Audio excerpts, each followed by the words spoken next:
Radio on Berlin.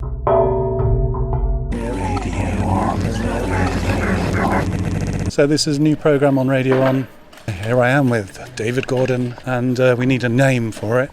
And the kind of things that we're going to be recording, things that you wouldn't normally be able to hear. So there's a hydrophone which goes into the water, and now we're headed to the Spree, this big body of water going through Berlin, to get some sounds. And also the other thing is a Geofon.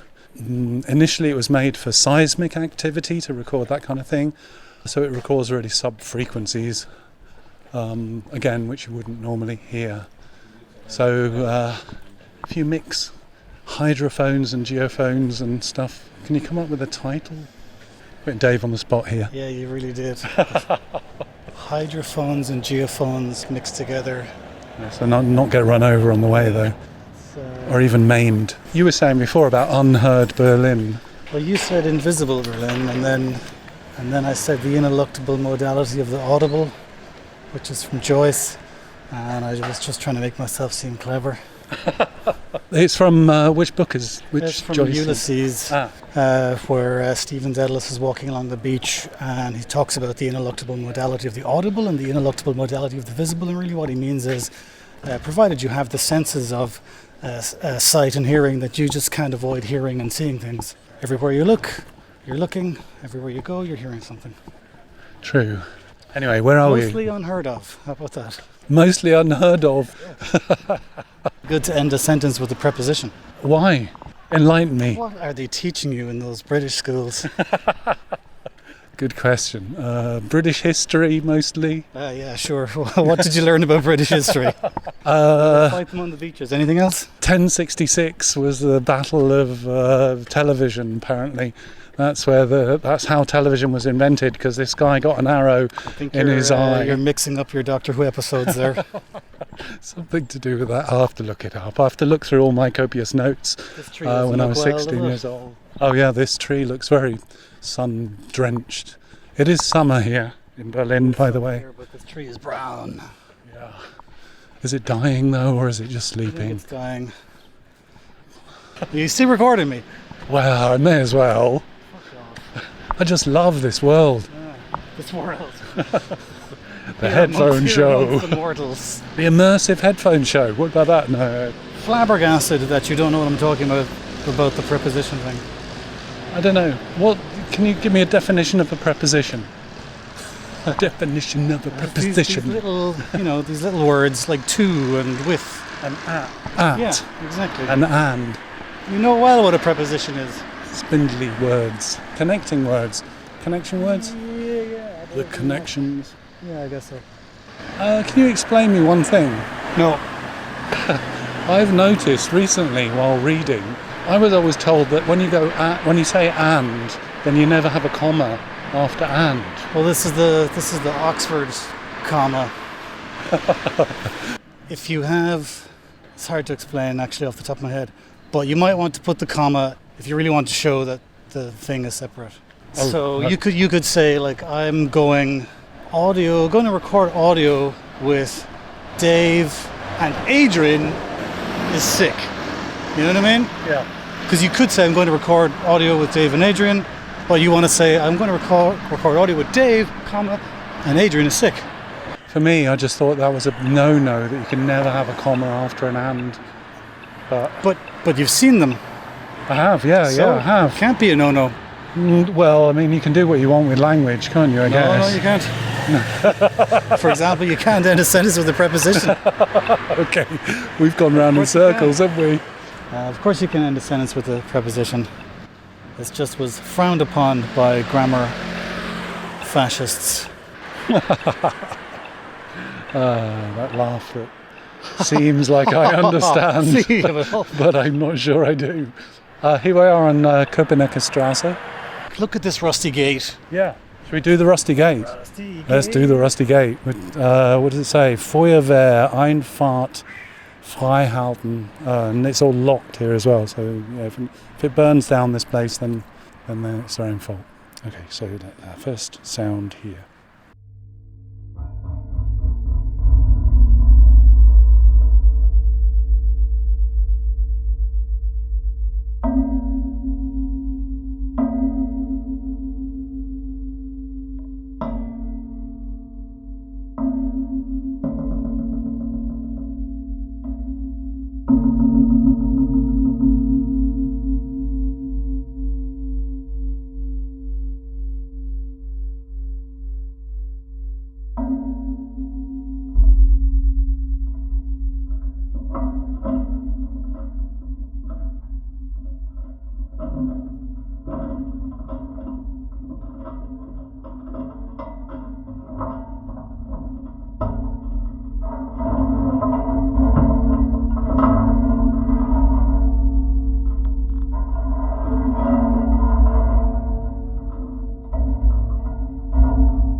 What's our next object that we found?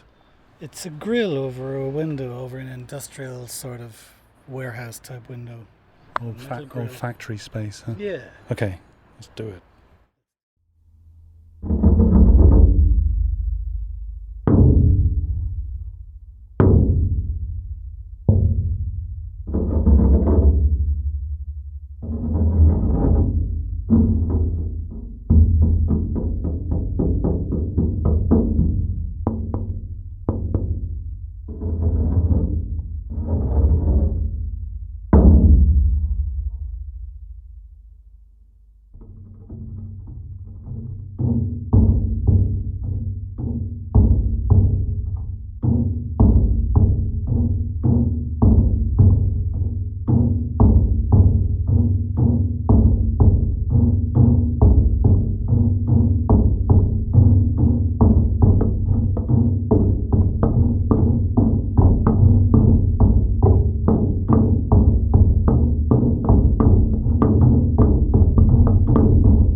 Some things just don't sound good. Like washing machines left on the street. Yeah. I thought that was going to be an absolute boon of audio extravaganza. Treasure. And, what about this bottle cap? Now we're scraping the barrel now. Scraping the bottom of the street.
Oh, that was my favourite so far. I really enjoyed that. Yeah. The vibrations. Oh, look, we can get the bees. Wasps, I should say. Yeah. Actually, they're dying. Bees. This would just be an audio thing, though. Let's see if we can get it.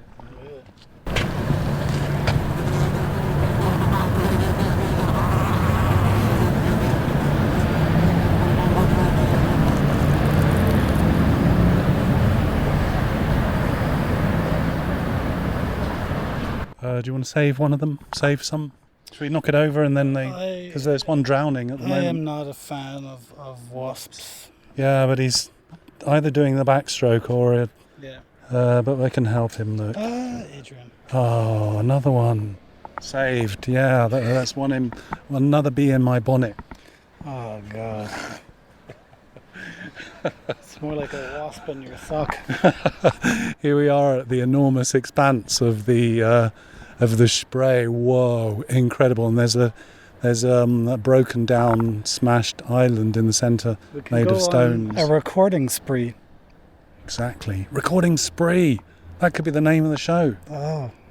Or the spray. No. Yeah. All right. Here Still goes, thinking here about goes. it. Here we go. Right. This is again the edge of the spray.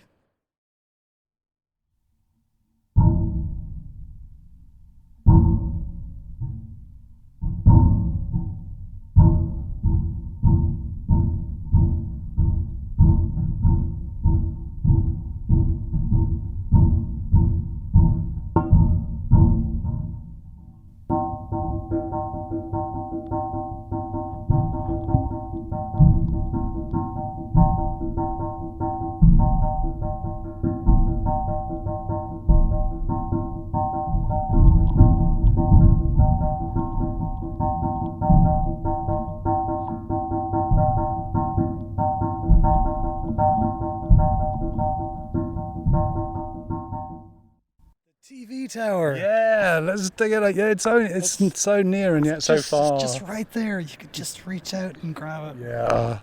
Again, it's like a pencil. Okay, let's go for the water thing. Let's stick this thing right in the water, not the geophone, the hydrophone. And there's 2 chairs there, look, just for us to sit down. And so inviting and definitely not covered in pee-pee. No, but it would have been great if we'd have gone to the Speckau first and just sat here. I think we should break off what we're doing and go back to the Späti. Yeah, good idea. But let's put our thing in the water first. Yeah, stick your thing in the water. It's been a while since it's been soaked. Yeah. Okay, right. Let's do that. Use your imagination, of course.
Okay, Dave, we're by the spray. We just did some recording. Any thoughts? Yeah, we couldn't really commune with the spirits of the deep to our satisfaction. You think there's interference from the cable. I don't know. I'm just like, it's underwater, man. You can't hear anything underwater. But a boat went past as well. We really didn't hear anything then. No. At one point, I thought I could hear music, like as if... Like whale song? No, more like radio song or Spotify song that the aerial that the cable transformed into was picking up. Yeah. And that was as the boat went by, and I just wondered, was it somehow somebody listened to something on their phone? Underwater? I think more on the boat. Maybe they were tourists, but they were clinging to the bottom of the boat or something for a free ride. Or like fleeing a political regime in the east. Yeah. Yeah. Where would they have come from then? Köpenick, probably. Yeah, sure. Pretty exciting. The Köpenick passport, as it's well known. Yeah. But we are on Köpenicker Straße. True, yes. But you bring up something that struck me the other day, because I was recording some sounds by the Maybakufer market, the Flohmarkt, and I was on the Brücke, the bridge there, recording the metal sounds with this seismic device, this LOM device. And there were all these people with their market stalls and everything on the bridge, and I had my headphones, so I was totally immersed in this world.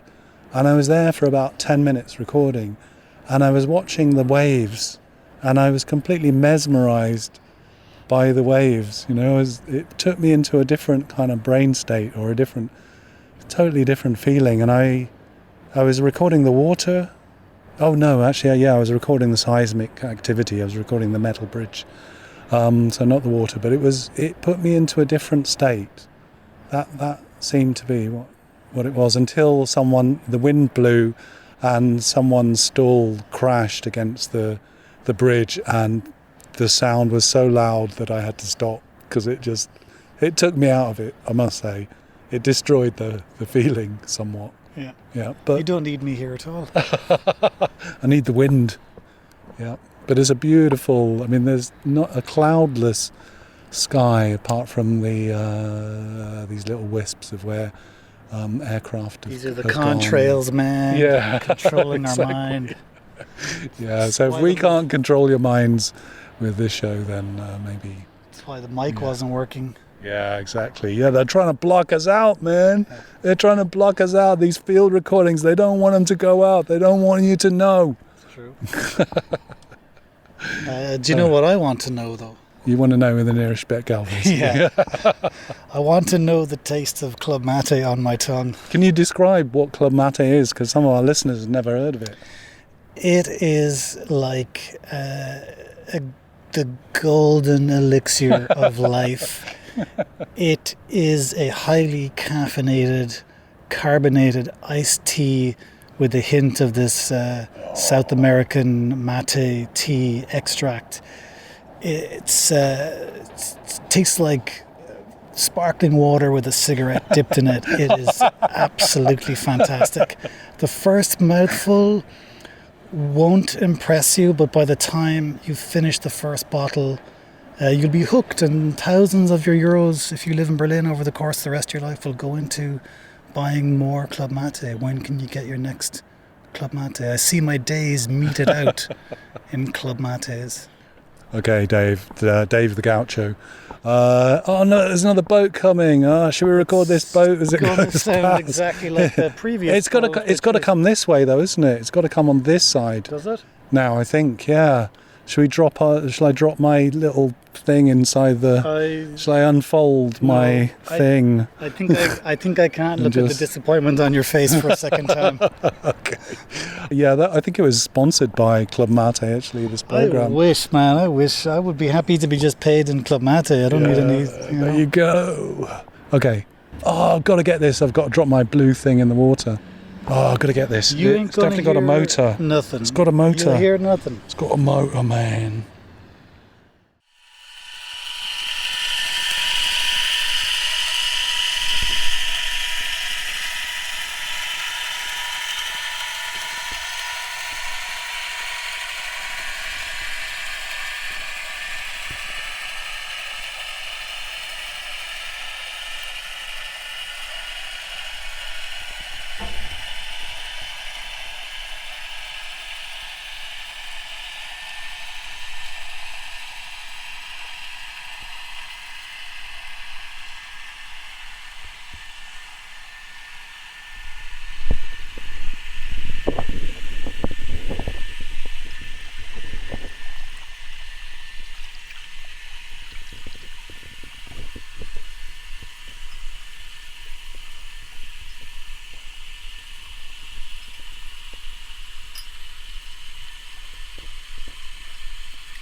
Quick, let's get the reaction of us before we lose the moment. Wow. Wow. was like a static scream of a pixelated Pazuzu, a digital demon of the nether realm. Yeah, I couldn't have put it in any way myself any better. Oh, we can hear the little ducks outside. Oh, look.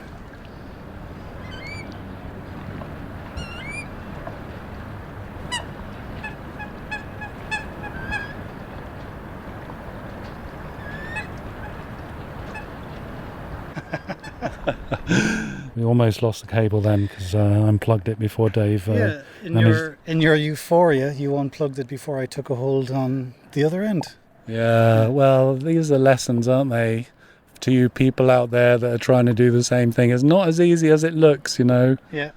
Yeah. But I know, speaking of looks, the look on your little face when it recorded sound was worth postponing my Club Mate. Yeah, it was also interesting because when it went round this island, this kind of stone bit of remnants of old Berlin here, right in the centre of the Spree, the sound changed, didn't it? Do you remember? I do remember. Yeah. Well, it was somewhat hidden behind the thing. Yeah, as it re-emerged, it was all the louder. Yeah, and that was really interesting for me as well. Like somebody cutting paper in a void or something.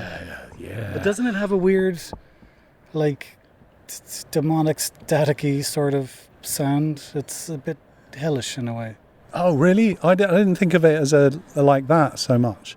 I was thinking how calm the fish must be, because when they hear this sound, that it's not as bad as feeling like it's going to chop them to pieces or anything. They don't know. They wouldn't know, would they? No. Probably not. They just accept everything. Okay, let's take a break and do the Club Mate thing. And I mean, thanks for listening to the show as well. We haven't thought of a name yet. We're just assuming that you're listening. I mean, the Assumption Show, yeah. The Assumption, that's something else, isn't it? That was another story. But yeah, also talking about water as well, and walking on water and things like that, so it kind of connects. The Holy Show, the Holy Moly Show, the Holy Unheard Berlin. But do you have to put the word show into it? No, not at all. I think you're hung up on that. Yeah, the underground, underwater, unheard. Come on, mostly unheard of. I gave you the mostly perfect unheard one of. hours ago. Yeah, hours ago. Yes. Mostly unheard of. Episode 1, Dave Gordon there, and Adrian Shephard, myself, and all the boats and birds and pieces of metal. Yeah, and the random men who've come and stood next to us as well. What, where? Whoa. Oh, yeah, people. Yeah. There's a few. Thank you for listening. And now roll the titles. No, roll the end credits. Is that how it goes? Yeah! You have been listening to Radio on Berlin.